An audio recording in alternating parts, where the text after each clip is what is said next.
résurrection du Seigneur Jésus-Christ signifie une nouvelle vie, un chemin qui est ouvert vers le Père et oui, que nous pouvons en fait aller librement vers le Père, mais si je regarde en fait dans ma vie comment ça se manifeste, c'est vraiment par l'amour de Dieu.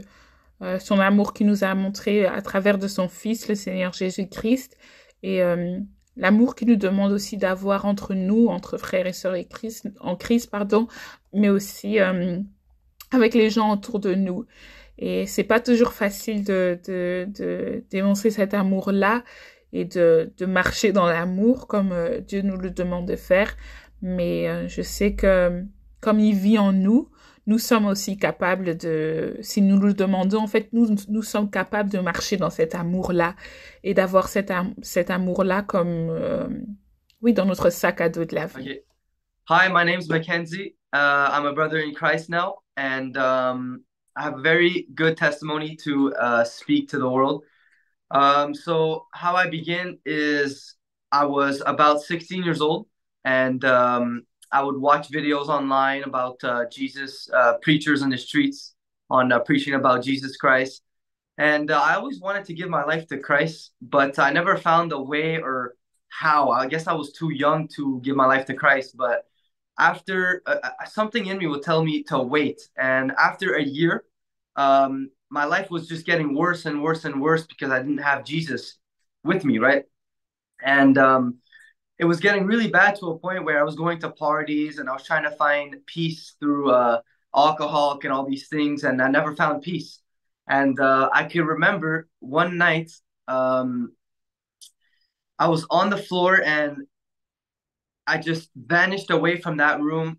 And I remember seeing Jesus in front of me, and people think I'm some people think I was probably hallucinating a lot, but I wasn't. I was in that room and I just vanished away, and I saw my body like I left my body, and then I saw Jesus right in front of me, and I talked to him straight up to him, and first I saw him on the cross, and he showed me how he died for our sins, and I saw his blood shedding, and his torture was so bad I couldn't even look at it. It was pure torture. I couldn't even handle it within my heart. But after that, he came and told me, he said, "Are you ready to live for me? It is time. Come see me at my house." And I had so many questions. I don't know what was happening.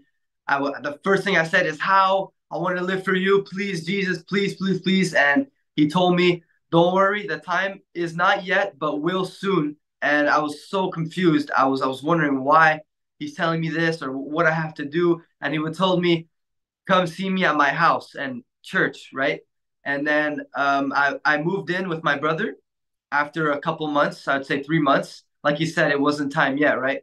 And 3 months later, I moved in with Austin. He's a member of the church, and he got me a Bible right here, and I started reading it, and then I went to church, and everything just started right there. It sparked like fire. Was the Holy Spirit dwelt in me, and then after that, it's just every day reading the Bible and just getting right with God. And it really was Jesus that night because he told me the time has not yet come, but will come soon.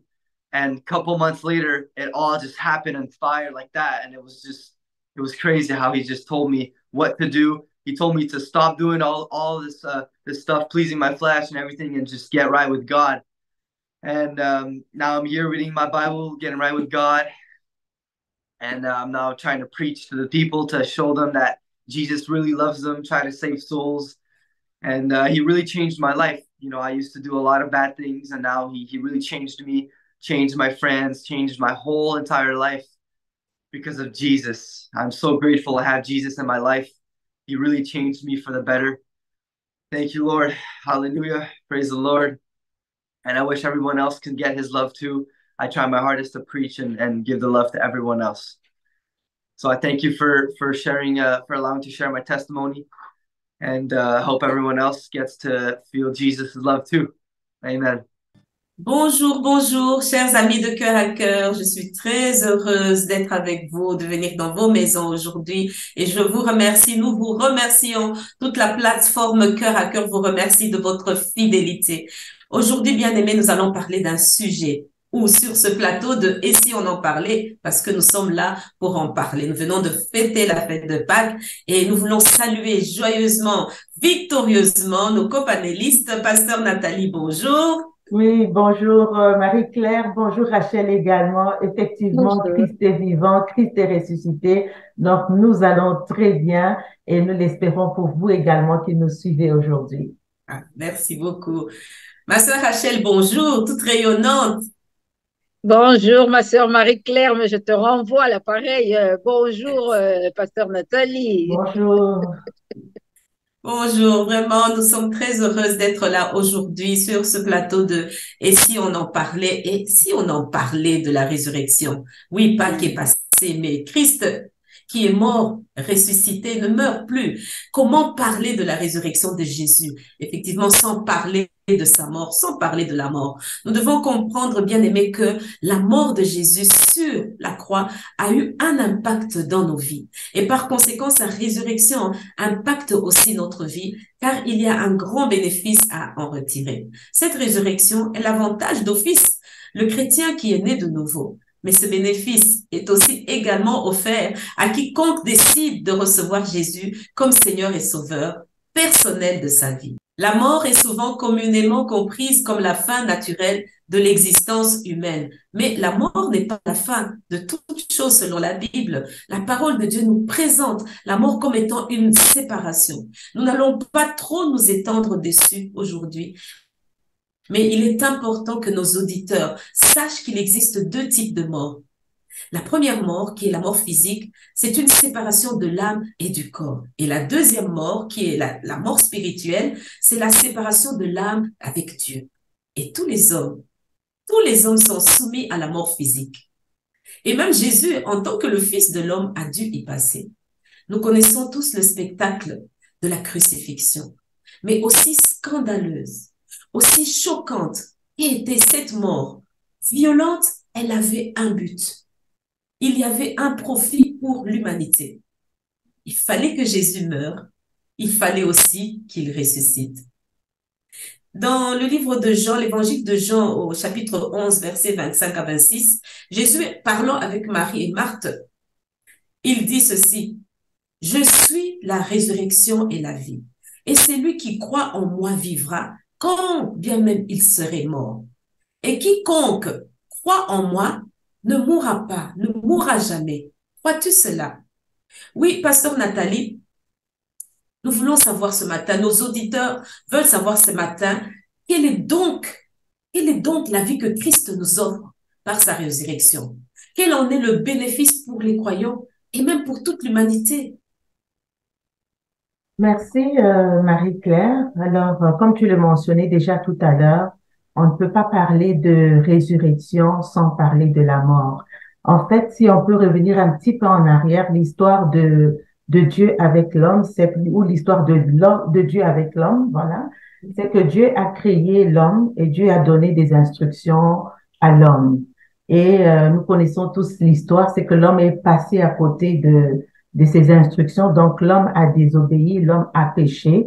Et en péchant, en fait, l'homme a fait communion avec le mal, l'homme a fait communion avec Satan. Soit tu obéis à Dieu ou tu obéis au diable. Si tu obéis à Dieu, tu es en communion avec Dieu. Si tu obéis au diable, tu es en communion avec le diable. Or, le diable est porteur de la mort. Or, le diable est porteur du péché. Donc, l'homme ayant fait communion avec le mal, avec les ténèbres, avec le péché, l'homme est devenu un avec le péché.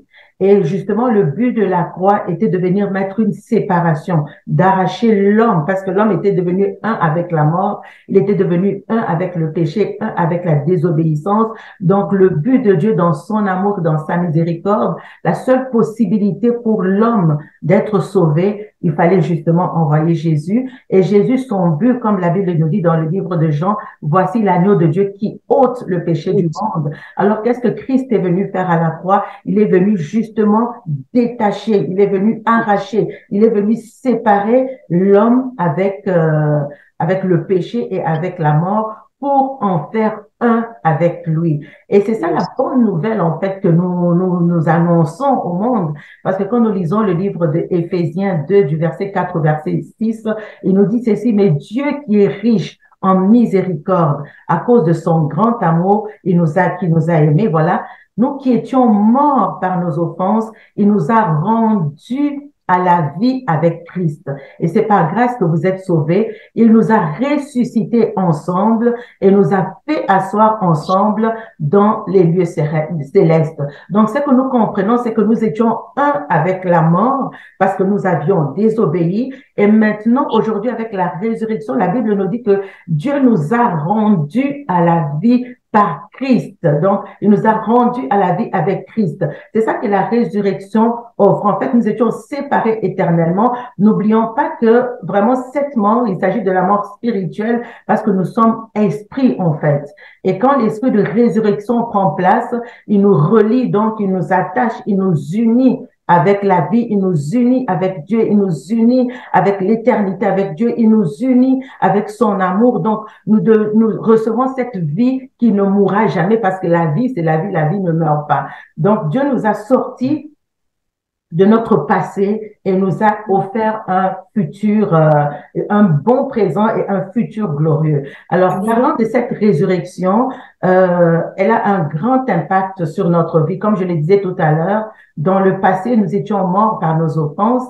Et maintenant, avec la résurrection, qu'est-ce que le Seigneur Jésus vient faire? Il vient premièrement pour nous justifier. C'est-à-dire que quand on parle de justification, cela se passe par rapport à notre passé. C'est-à-dire que notre passé était un passé de mort, était un passé de ténèbres, de péché, et tout ce que nous savons. Et maintenant, qu'est-ce que le Seigneur Jésus a fait? Il est venu, il a accompli l'œuvre de la croix et il est allé dans les lieux inférieurs et il est ressorti. Si Christ n'était pas ressuscité, notre foi n'aurait aucun sens. Si Christ n'était pas ressuscité, nous serions encore aujourd'hui sans espoir parce que la résurrection de Christ nous offre la meilleure des perspectives. Elle nous offre la gloire, elle nous offre un avenir plein d'espérance. Alors, voilà, qu'est-ce que le Seigneur Jésus fait? Avec la justification, il vient nous justifier, c'est-à-dire qu'il vient nous laver par nos offenses, il vient nous laver de toutes nos offenses. Et la Bible dit que par sa résurrection, il nous a justifiés, c'est-à-dire qu'il nous a déclarés justes devant Dieu. Et cela n'aurait pas pu se faire sans la résurrection. Pourquoi? Parce que la résurrection, en fait, Christ à la croix, il dit à Dieu, tout est accompli. Avec la résurrection, Dieu maintenant répond et dit, je suis satisfait de tout ce que tu as fait, mon fils, je suis satisfait de tout ton sacrifice. Et c'est par cette acceptation, par cette résurrection que Dieu atteste maintenant que tout ce que Christ a fait, il nous a déclaré juste. Et c'est comme si Dieu disait, oui, j'agrée, c'est amen, c'est accompli. Donc Dieu agrée le sacrifice que Christ a fait. Donc, la justification fait que Christ nous a lavé, Christ nous a effacé tout notre passé et maintenant nous sommes déclarés justes devant le Seigneur. Ça, c'est un des effets de la résurrection. Un autre effet de la résurrection, c'est que autrefois, nous étions attachés, comme je le disais tout à l'heure, à la mort. Un arbre qui est attaché une personne qui est attachée à la mort ne peut que produire la mort. Maintenant, une personne qui est attachée à Christ, à la vie, ne peut que produire la vie également. Donc, la sanctification que le Seigneur nous offre, c'est qu'aujourd'hui, nous avons été créés en Christ. Donc, nous sommes devenus une nouvelle création. Et cette nouvelle création fait que, étant attachés au Christ, ayant la vie de Christ qui habite en nous, ayant le Saint-Esprit aujourd'hui qui habite en nous, ayant la puissance de Dieu qui habite en nous, parce qu'avec la résurrection et notre foi justement en Christ, Dieu est venu habiter dans nos cœurs, le Saint-Esprit est venu habiter dans nos cœurs. Donc, automatiquement, étant connectés à la source, nous sommes continuellement sanctifiés. Étant continuellement sanctifiés, nous pouvons maintenant produire les bons fruits. Nous ne produisions plus les mauvais fruits parce que nous étions attachés au sceptre de la mort, mais maintenant attachés au sceptre de la vie, attachés à la puissance de la résurrection, nous produisons les fruits de la résurrection et nous pourrons en parler un peu plus tard. Et un autre effet que nous donne, un autre bienfait que nous offre la résurrection, c'est ce futur glorieux.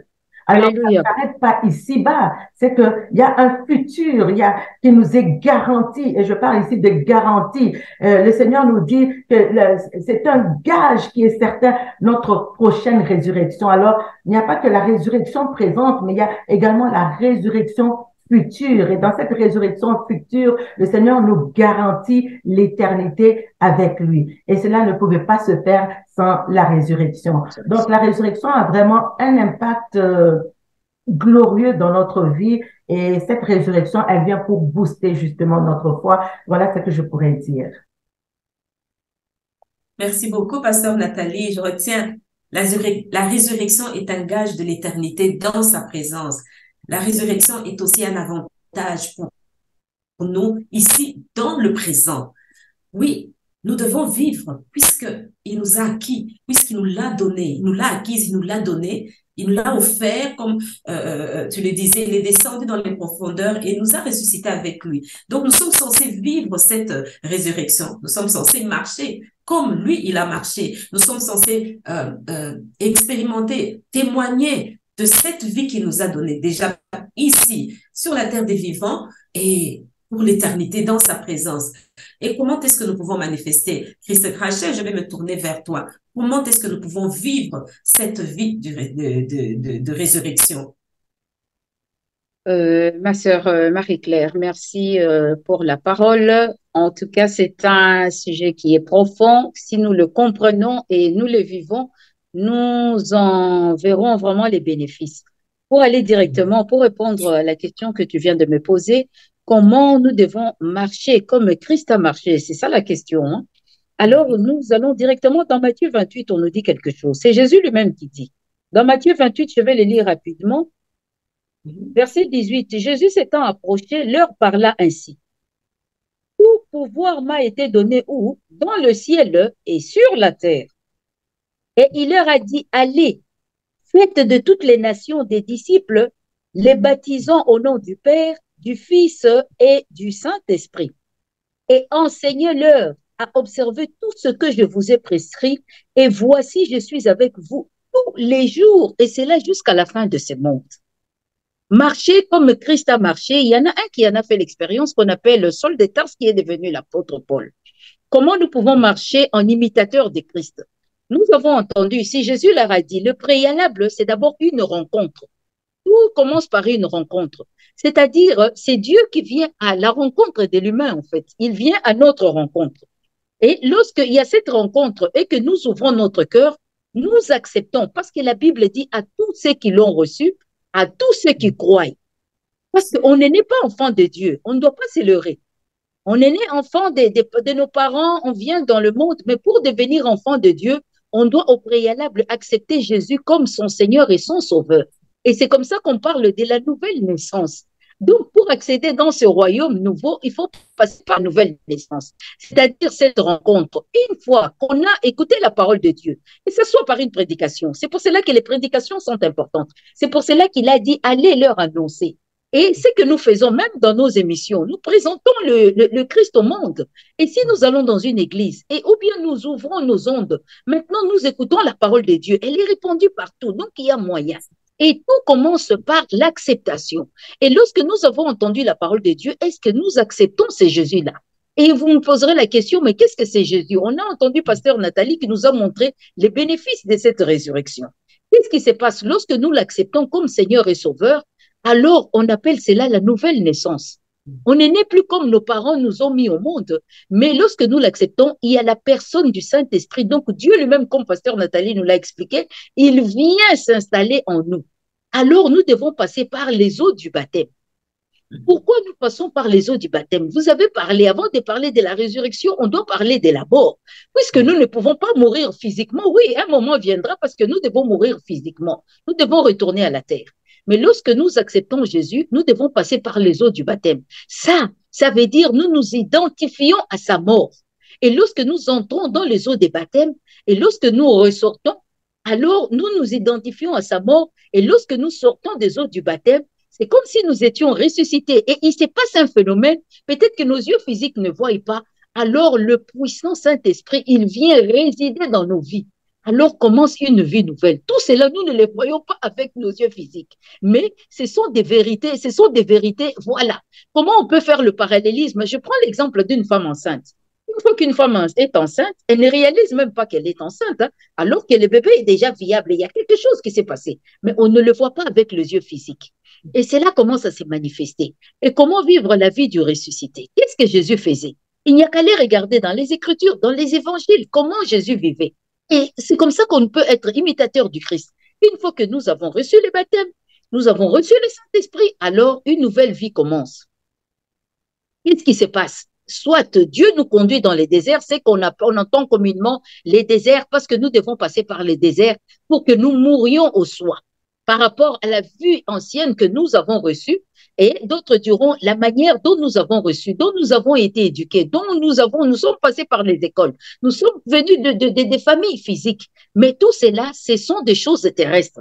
Mais pour vivre dans ce royaume-là, nous devons recevoir aussi une éducation. Nous devons recevoir des instructions. Tu l'as dit. Jésus leur a donné des instructions. Il a dit, allez leur dire. Voilà, il y a un autre royaume qui nous attend, un royaume qui est plus puissant. Pasteur Nathalie l'a dit, et l'a dit, c'est un gage. Lorsque nous recevons, il y a la vie éternelle qui nous attend. Donc, tout ne s'arrête pas par la mort. Et la mort physique n'est qu'une séparation. Alors, comment vivre comme Jésus a vécu? Alors, nous commençons, Jésus, tous les matins, nous pouvons le voir dans les livres de Luc, tous les matins, qu'est-ce que Jésus faisait? Il commençait sa vie par la prière. C'est-à-dire, il allait rencontrer le Père, et là, il recevait les instructions du Saint-Esprit pour le restant de la journée, comment sa journée allait s'opérer. Et nous voyons Jésus, que ce soit dans n'importe quelle ville. On dit lorsque Jésus quittait la vie de prière, lorsqu'il avait terminé sa vie de prière, il venait rencontrer ses disciples et sa journée commençait. Et la parole nous dit, il allait de ville en village, annonçant la bonne nouvelle. Quel qu'il faisait, il faisait du bien autour de lui, il délivrait. Et là, nous avons le prophète Ésaïe 61 qui nous dit, et même Christ, lorsqu'il est sorti aussi des eaux du baptême, la question qu'on doit se poser, Jésus avait vraiment-il besoin du baptême? C'était un modèle qu'il devait nous donner, c'était l'exemple. Il a dit, tout commence par le baptême. Il y a deux sortes de baptêmes, le baptême de l'eau et le baptême du Saint-Esprit. Parce que nous ne pouvons pas faire des choses sans la puissance du Saint-Esprit. Ce n'est pas possible. Alors là, nous ferons des choses physiquement qui n'ont rien à voir avec le royaume dont nous parlons maintenant. Et alors, Jésus, quand il était rempli du Saint-Esprit, d'ailleurs, la parole nous dit dans le livre de Luc, lorsque Jésus est sorti des eaux du baptême, la Bible dit le ciel s'est ouvert, le Saint-Esprit est venu sur lui, et lorsqu'il est sorti des eaux du baptême, le Saint-Esprit l'a conduit premièrement où? Dans les déserts, là où il devait subir ses épreuves. Et lorsqu'il est revenu du désert, il était revêtu de la puissance du Saint-Esprit. Et c'est comme ça que quand il commençait sa vie de prière, et lorsqu'il entrait dans les villages, il était revêtu de la puissance du Saint-Esprit. Et là, il opérait des miracles. Là, il allait guérir les malades. Là, il allait enseigner la bonne nouvelle. Il leur disait, il sortait des gens de la puissance des ténèbres, de l'ignorance là où nous étions, et il nous conduisait donc dans la vraie vie, je peux dire, si je peux m'exprimer ainsi, c'est-à-dire la vie qui n'a pas de fin. Et c'est comme ça que nous pouvons être des imitateurs de Christ. Donc, mener la vie que Christ a vue et nous verrons les bénéfices dans nos vies quotidiennes. On peut être en travail, on peut être mère au foyer, on peut être étudiant, on peut être tout ce qu'on veut. Mais avec cette nouvelle vie, avec la puissance du Saint-Esprit, nous menons une vie tout à fait nouvelle. Et petit à petit, nous verrons certaines habitudes que nous avons acquises commencer à nous quitter petit à petit. Que ce soit le mensonge, que ce soit notre manière de vivre, où nous détestions les autres, où on haïssait les autres. Ces choses-là doivent commencer à partir de manière progressive. Voilà, maman Marie-Claire, ma sœur Marie-Claire, je vais pouvoir m'arrêter là pour l'instant et te repasser la parole un peu. Voilà, être pour l'instant, c'est que nous pouvons dire être imitateur du Christ. Merci beaucoup, ma sœur Rachel. Ce que tu dis me fait penser au livre des Actes. Vous vous souvenez quand Étienne a été lapidé, tout ce mouvement-là de violence et tout ça qui était soulevé contre Étienne, le disciple de Jésus, Étienne. Donc, ça avait fait que les disciples, les frères, s'étaient dispersés. Et même, donc, ils ont dû aller un peu partout, en Phénicie, à Chypre et tout ça. Et ils annonçaient la parole exclusivement aux Juifs. Et pourtant, il y avait parmi eux des hommes qui étaient originaires de Chypre en fait, mais qui quand ils sont arrivés à Antioche, s'adressaient aussi aux Grecs pour leur annoncer cette bonne nouvelle. Jésus est le Seigneur. Je vois que la puissance du Seigneur était avec eux. Un grand nombre de gens sont devenus croyants. Ils se sont convertis au Seigneur. Et c'est ça, manifester Christ. Et l'église de cet endroit, l'église de Jérusalem, pardon, avait entendu parler de tout cela. Et c'est ainsi qu'ils ont envoyé Barnabé pour se rendre compte jusqu'à Antioche. Et quand il est arrivé, il a véritablement constaté, il a véritablement vu les effets de la grâce de Dieu. C'est parce que nous sommes porteurs de la grâce de Dieu. Et il était dans la joie. Et il exhortait tout le monde à rester d'un cœur ferme, attaché au Seigneur. Et c'était vraiment un temps merveilleux où les hommes étaient remplis de l'Esprit de Dieu et ils étaient remplis de foi. Et les foules considérables ont adhéré en fait à la foi chrétienne, ont accepté le Seigneur. Et Barnabé a dû aller chercher Paul pour lui dire voilà ce qui est en train de se passer. Et il l'a ramené même jusqu'à Antioche. Donc nous devons être des témoins. Pasteur Nathalie, je me tourne vers toi. Qu'est-ce que tu peux nous dire? Oui, alors... C'est là d'ailleurs, excuse-moi, c'est là d'ailleurs qu'on a appelé, pour la première fois, on a appelé les disciples de Jésus, on les appelait les chrétiens. Par la manière dont ils se comportaient, ils manifestaient en fait Christ. Oui, je te remets la parole, pardon. Merci. Alors, l'apôtre Paul dont on parle avait un désir, son plus cher désir, c'était de connaître la puissance de la résurrection. Ce n'est pas en vain.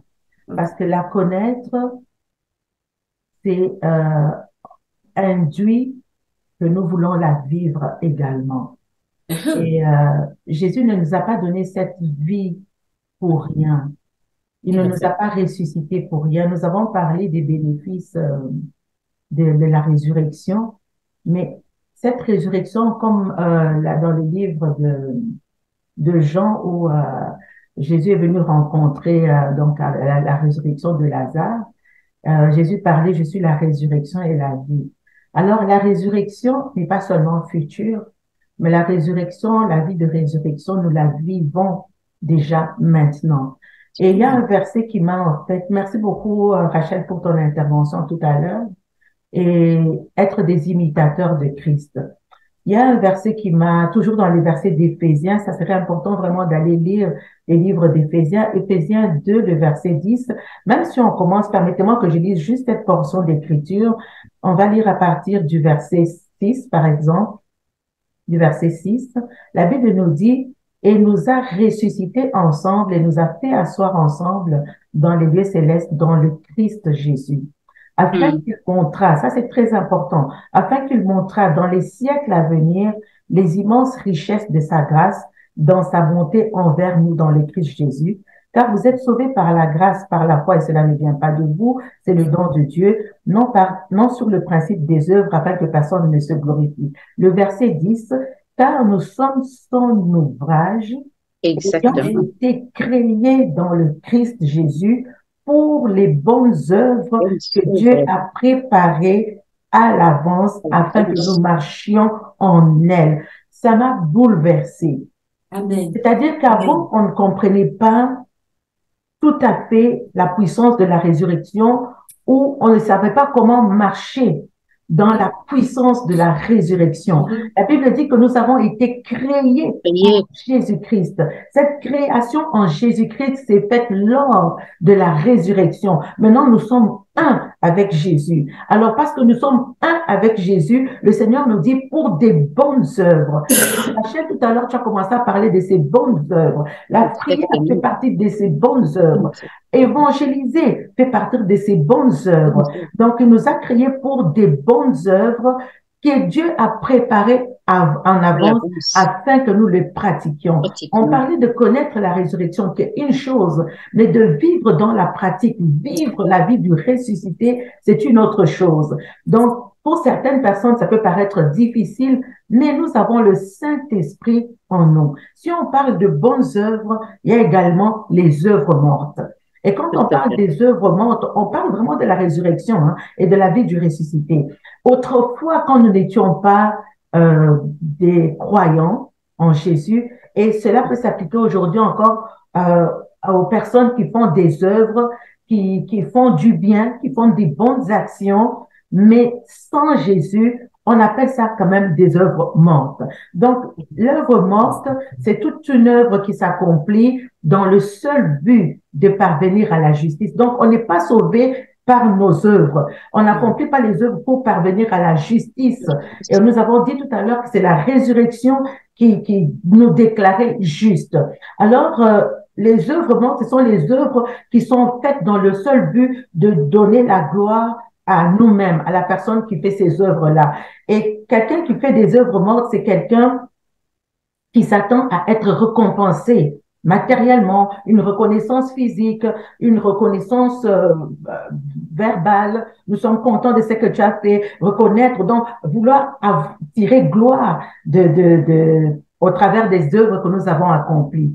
Et le Seigneur nous dit que nous, en tant que ressuscités, nous marchons dans les œuvres que Dieu a préparées, les bonnes œuvres que Dieu a préparées pour nous. Quand on parle des bonnes œuvres ici, ces bonnes œuvres sont en fait les rayons ou le rayonnement de l'image de Dieu. Les bonnes œuvres sont en fait les fruits de la justice. Nous avons parlé que nous avons été justifiés. Quand nous avons été justifiés, scellés par la résurrection, nous commençons à produire les fruits de la justice. Et les bonnes œuvres font partie des fruits de la justice.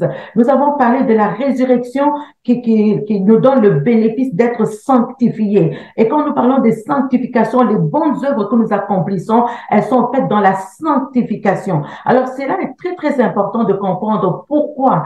Parce que très souvent, et je donnerai tout à l'heure l'exemple du bon samaritain, très souvent, quand nous n'avons pas compris la manière de marcher dans la vie de résurrection, nous commençons à marcher encore dans la chair alors que nous sommes ressuscités en Christ. C'est-à-dire que maintenant, toutes les œuvres que nous accomplissons, je donne un exemple très simple. Aujourd'hui, je décide de donner. Je décide de faire du bien à quelqu'un. Je décide de servir le Seigneur à l'Église. Pour faire la différence entre une personne qui marche dans la vie du ressuscité et une personne qui marche encore à part les œuvres mortes, tout ce que je fais doit être inspiré et doit être conduit par l'amour de Dieu. Parce que quelqu'un qui est ressuscité, il est un avec l'amour de Dieu et il vit dans l'amour de Dieu. Alors, à ce moment-là, je n'attends rien qu'on me donne en retour par rapport à mon action. Je n'attends pas qu'on me reconnaisse par rapport aux œuvres que j'accomplis. Parce que les œuvres que j'accomplis, ce sont des œuvres que j'accomplis dans l'amour de Dieu et je n'attends rien. Je fais tout simplement ce qui est bien selon la parole de Dieu, ce qui est bien selon la pensée de Dieu. Mon but est de vraiment plaire à mon Dieu et de faire du bien à mon prochain. C'est très important. Ça veut dire que dans cette marche de la vie du ressuscité, ça change ma façon de penser. Ça change ma façon de me conduire. Ça change ma façon de servir Dieu. Ça change ma façon d'adorer Dieu. Ça change ma façon de traiter les autres également. Je ne traite pas les autres pour qu'ils soient, je ne les traite pas, je ne veux pas qu'ils soient sous mes pieds, mais je les traite selon l'amour de Dieu, selon la pensée de Dieu, parce que je comprends quel est l'amour de Dieu pour l'homme. Alors, vivre la vie du ressuscité est très différente parce qu'on commence à produire maintenant les produits, les fruits de la justice. J'insiste là-dessus. Je pourrais donner l'exemple du bon samaritain. Et je parle encore, j'insiste là-dessus parce qu'on fait des actions aujourd'hui et ces actions semblent être vertueuses aux yeux de tous. Et pourtant, quand Dieu regarde, Dieu ne voit pas qu'on vit la vie du ressuscité. Je prends l'exemple du bon samaritain et je prends l'exemple de cette histoire, comment elle s'est passée. Alors, on voit cet homme qui a été blessé par les bandits, il a été malmené et tout ça. Donc, c'est quelqu'un qui est dans la misère, qui a besoin de secours.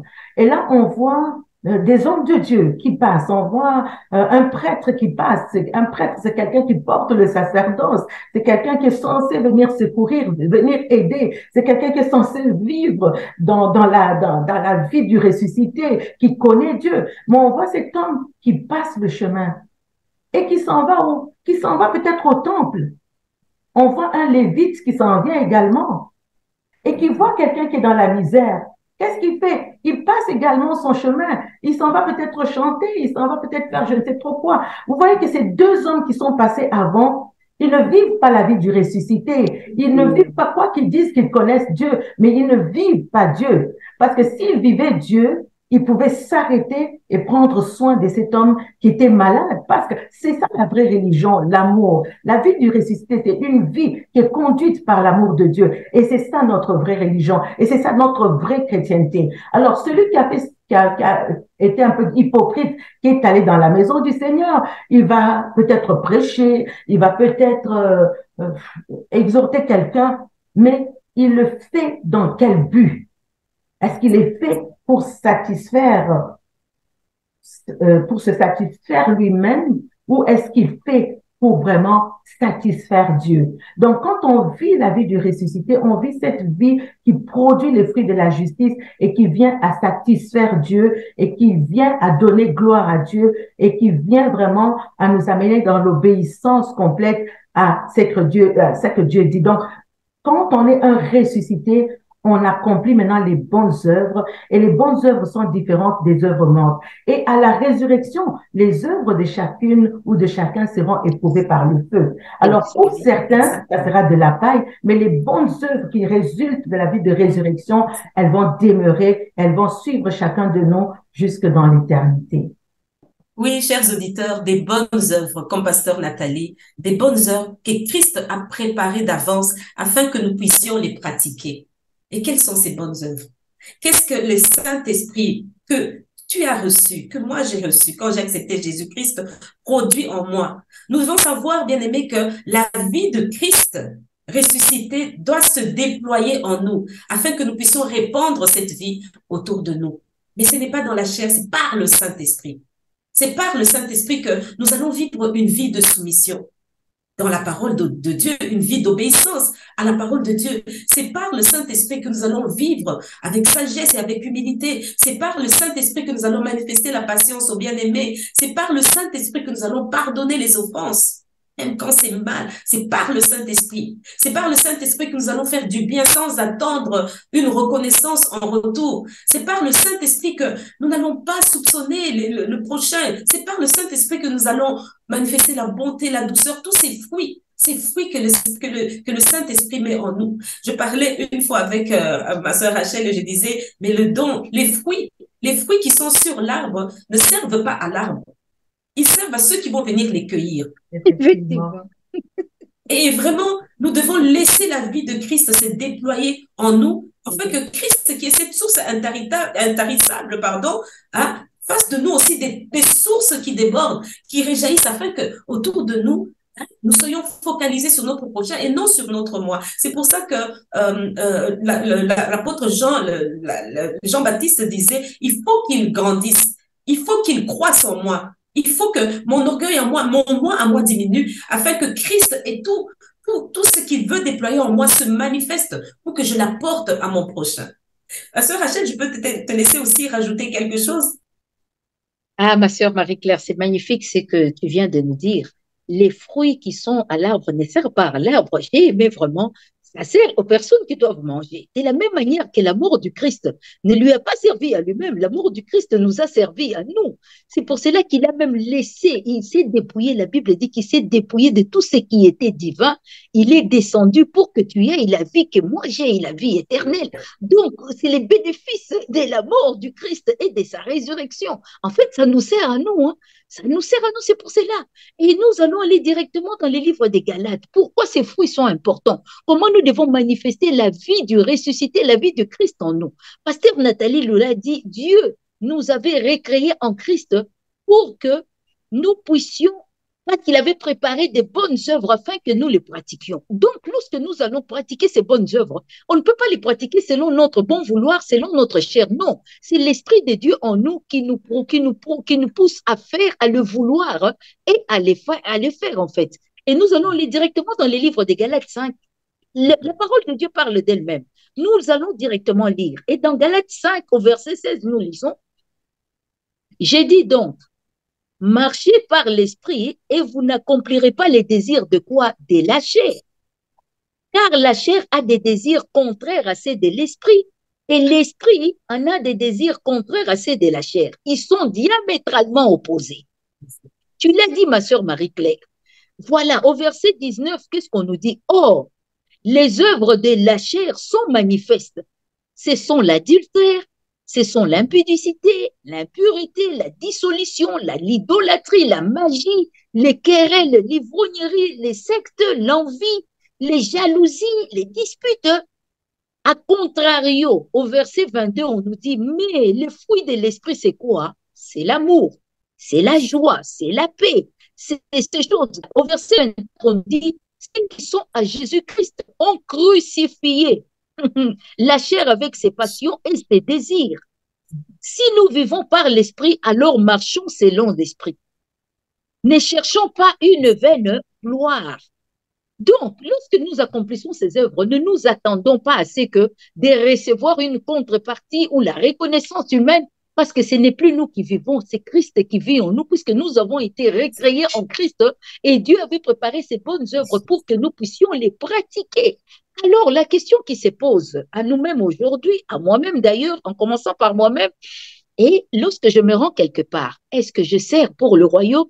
Je sers Christ par ma manière d'être. Lorsque je m'amène quelque part, est-ce que j'apporte la division? Est-ce que j'apporte la réconciliation? Telle est la question que nous devons nous poser. En tant que dans une famille, j'amène la réconciliation ou je suis la personne qui envenime le feu, qui envenime les discussions ou qui apporte les jalousies, les querelles. C'est comme ça que nous devons nous, en tout cas selon la parole de Dieu. À la lumière de cela, alors nous pouvons savoir si nous marchons en nouveauté de vie, si le Saint-Esprit agit en nous ou pas. Voilà, moi, je vais m'arrêter ici concernant les bonnes œuvres que Dieu avait préparées à l'avance pour que nous puissions les pratiquer parce que nous avons été recréés en Christ. Et c'est ça les bénéfices du ressuscité, de la puissance de la résurrection. Marcher en nouveauté de vie. Voilà, je vais te repasser la parole, ma sœur Marie-Claire, et je vais m'arrêter là pour voilà ce que j'avais ajouté. Merci beaucoup, ma sœur Rachel. Il y a beaucoup à dire sur ce sujet. Je pense que même les auditeurs, pendant que vous nous suivez, n'oubliez pas de partager. C'est un sujet qui est très, très important. Beaucoup n'ont même pas encore entendu parler qu'il y a cette vie que Christ nous offre au travers de la résurrection. D'abord ici, maintenant, et puis aussi dans l'éternité. Pasteur Nathalie, est-ce que nous allons chuter, nous allons vraiment arriver à la fin. Est-ce que tu as quelque chose à ajouter, que te tient encore à cœur, que tu voudrais que nos auditeurs entendent? Oui, comme Rachel le disait tout à l'heure, de marcher dans cette vie de ressuscité, de marcher par la puissance du Saint-Esprit, de marcher sous l'ordonnance. Éphésiens nous en parle. Toutes nos actions doivent être faites dans la communion avec le Christ.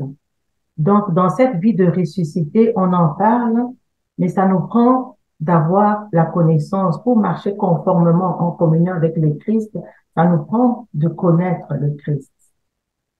Pour faire les bonnes œuvres que Dieu a préparées, ça nous prend de les connaître et de connaître l'auteur de ces bonnes œuvres-là. Et cette vie du ressuscité, c'est très important que nous puissions la manifester parce que, c'est vrai, nous plaisons à Dieu. Deux, nous en bénéficions. Mais trois, en vivant cette vie du ressuscité, Éphésiens, justement 2, le verset 7 nous dit, pourquoi?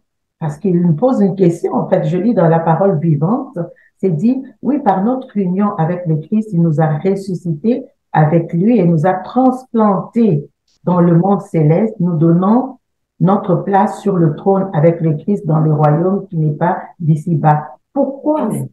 Afin de démontrer pour tous les âges à venir l'extraordinaire richesse de sa grâce par la bonté qu'il nous a témoigné en Jésus-Christ. Donc, en fait, notre vie devient un témoignage. Ce témoignage va servir à tous les âges. On parle, à l'époque, c'est l'apôtre Paul qui parlait. Et Dieu n'est pas encore revenu nous chercher. Pourquoi? Parce qu'il faut que tous les âges, il faut que les générations, par notre témoignage de cette vie du ressuscité, reconnaissent l'immense grâce qui leur est offerte encore aujourd'hui. Donc, ce témoignage de la vie de résurrection va permettre, et ce témoignage, où est-ce que nous l'accomplissons, nous le donnons, ce témoignage, nous le donnons dans notre maison, nous le donnons dans notre foyer, nous le donnons dans notre environnement, nous le donnons à l'église. Et partout nous marchons avec le témoignage de Christ, les nations, les générations, ils vont connaître la grâce de Dieu et ils vont désirer, alors que nous allons leur parler de Christ, ils vont désirer aussi recevoir cette grâce-là et ainsi donc se joindre avec nous pour la grande récolte que le Seigneur vient donc chercher bientôt. Merci beaucoup, Pasteur Nathalie. Merci beaucoup, chers auditeurs. Nous sommes pratiquement à la fin. Nous allons prendre un temps pour vraiment conclure ce temps. Moi, ce que j'aimerais dire, je veux citer ici, si Pasteur Nathalie me permet, je vais citer ici un physicien, mathématicien, théologien, qui a fini par reconnaître, il s'appelle Blaise Pascal, il avait écrit ceci: il y a dans le cœur de l'homme un vide en forme de Dieu, que rien de ce qui a été créé ne peut remplir, mais seulement le Créateur qui s'est fait connaître par Jésus. Amen. Bien-aimé, toi qui m'écoutes aujourd'hui, toi qui nous as écoutés sur ce plateau, nous avons parlé de bien des choses. Il y a peut-être dans ton cœur un vide. Il y a peut-être dans ton cœur une insatisfaction. Il y a peut-être des questions que tu te poses en disant: j'entends parler des chrétiens. Comme ces hommes à Antioche qui avaient donné le nom de chrétiens aux disciples de Jésus parce qu'ils avaient vu une différence. Il y a des hommes et il y a des hommes. Certains marchent avec l'assurance, certains marchent avec un but, certains marchent avec un objectif. Et tu te poses des questions. Ce vide au-dedans de toi ne peut être comblé que par Dieu, parce que c'est lui qui est ton créateur. Et au-delà de combler ce vide, par sa résurrection, il t'offre la vie éternelle. Il t'offre la vie éternelle. Alors si tu as entendu ce message et que tu es touché, mets simplement la main sur ton cœur. Il y a des bonnes œuvres que tu peux pratiquer, des bonnes œuvres que Christ a déjà créées à l'avance. Et si tu veux, tu peux aujourd'hui prendre cette décision d'entrer dans cet appel-là, parce que Christ a une mission pour toi, afin que tu ne sois plus insatisfait. Est-ce que, Pasteur Nathalie, nous pouvons prier pour quelqu'un qui accepte le Seigneur aujourd'hui? Et Maman Rachel, nous allons prier aussi, ma sœur Rachel, pour un sujet qui me tient à cœur. Il y a certainement des chrétiens nés de nouveau, mais qui ont perdu le but, qui n'ont pas compris le sens de la résurrection, afin qu'aujourd'hui, par le Saint-Esprit, qu'ils saisissent cet appel, qu'ils saisissent cette mission, que le Seigneur, comme il l'a promis, Dieu avait voulu rassembler le haut et le bas pour sa seule gloire. Est-ce que nous pouvons prier d'abord Pasteur Nathalie et ensuite ma sœur Rachel au nom de Jésus? En fait, pour tous ceux qui nous écoutent aujourd'hui en commençant l'émission, nous avons dit que l'homme a péché. À cause de ce péché, l'homme est devenu un avec la mort, avec le péché. Et le but de Dieu était de séparer. C'est-à-dire que toute personne qui naît aujourd'hui, parce que quand Dieu regarde à la création, regarde à la terre, il ne voit que deux hommes. Soit il voit Christ, soit il voit Adam.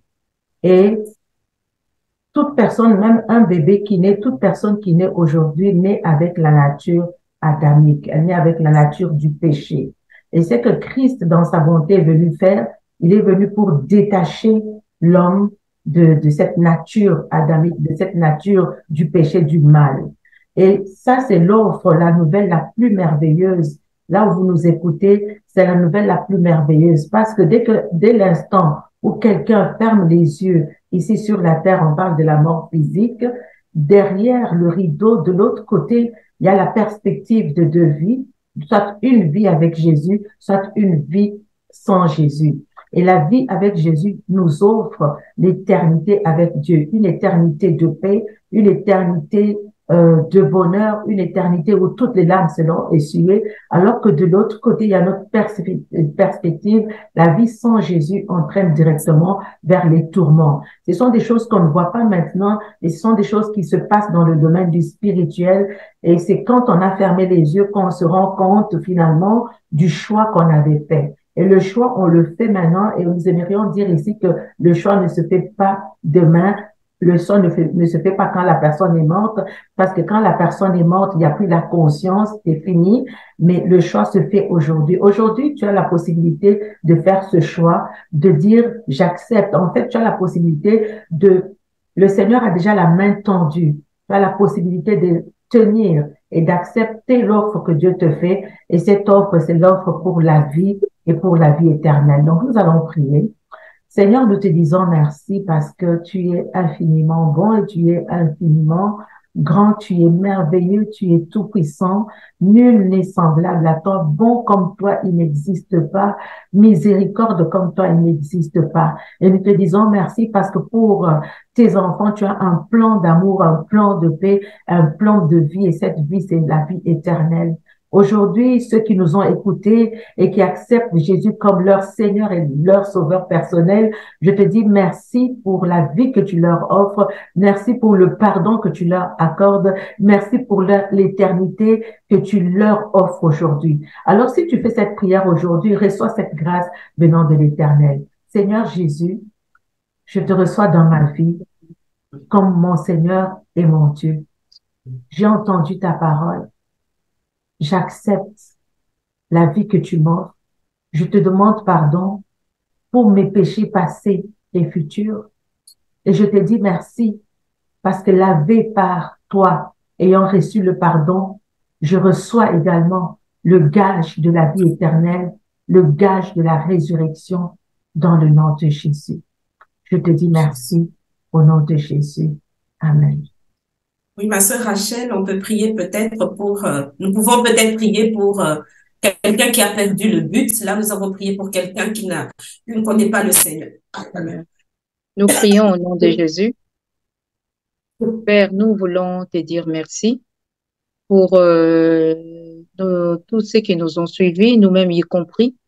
Saint-Esprit, nous te demandons pour tout celui qui avait perdu le but, qui avait oublié ou qui s'était écarté de la voie, nous te prions de le ramener, Seigneur, et que la prise de conscience et que nous gardions ces buts et qu'il y a l'éternité qui nous attend et que, Père, tu ne veux pas que quiconque ne périsse, tu veux que nous tous, que nous soyons sauvés et que nous parvenions à connaître la vérité et surtout à ne pas oublier le but, à nous focaliser que l'éternité nous attend et une vie éternelle nous attend également.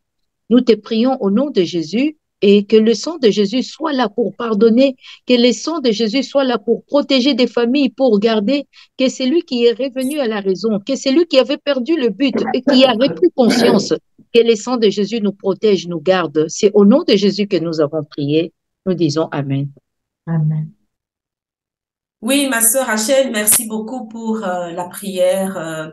Et avec cette prière, pasteur Nathalie, je suis en train de penser à ce que le roi David, dans le psaume 51, il était tellement accablé par son péché. Et alors, dans le psaume 51, au verset 13, il dit, ne me chasse pas loin de toi, ne m'enlève pas ton Esprit Saint. Verset 14, il dit, rends-moi la joie d'être sauvé. Dans d'autres versions, on dit, rends-moi la joie de ton salut. Soutiens-moi par un esprit généreux. Est-ce que tu veux parler à l'Église aujourd'hui? Dire un mot pour l'Église. Ne me retire pas ton esprit. Ça, c'était dans l'ancienne alliance. Exactement. Aujourd'hui, dans la nouvelle alliance, nous avons accepté, nous sommes devenus un avec Jésus. Son Amen. esprit habite en nous. Amen. C'est scellé.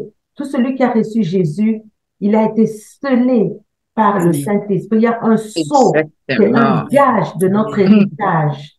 Amen. Donc, on n'a plus besoin d'avoir cette peur que connaissait David, parce que nous savons que dans l'ancienne alliance, les Saint-Esprit venaient sporadiquement, alors que dans la nouvelle alliance, il est en nous, il Amen. habite en nous, et on fait cette œuvre de sanctification, de telle sorte que même quand nous tombons dans notre marche, le Saint-Esprit nous sanctifie et il continue à nous éclairer et il continue à nous montrer le chemin à suivre et il continue. Donc, nous n'avons plus à avoir cette crainte. Et c'est très important ce que tu amènes, maman Marie-Claire, parce que il y a des gens qui ont peur, en fait, parce qu'ils sont tombés, ils ont peur de se perdre, que le Seigneur les perde. Mais je peux dire à quelqu'un que le Seigneur ne te perdra pas.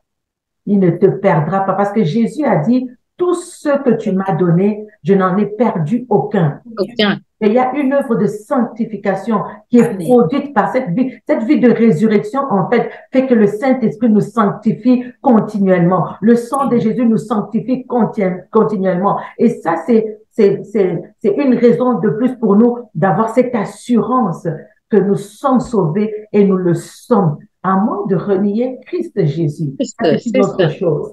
Parce que celui qui a renié Christ Jésus, c'est terrible. Mais quand tu n'as pas renié Christ Jésus, tu sais que le sang de Jésus est disponible et que le Saint-Esprit est là pour te sanctifier et te continuellement t'éclairer dans cette voie qui mène à l'éternité. Et nous vivons l'éternité déjà, bien qu'ici-bas, c'est le gage de notre salut et nous avons cette assurance de notre glorieuse résurrection en Christ. Amen, amen, amen. Merci beaucoup, Pasteur Nathalie. Merci, ma sœur Rachel.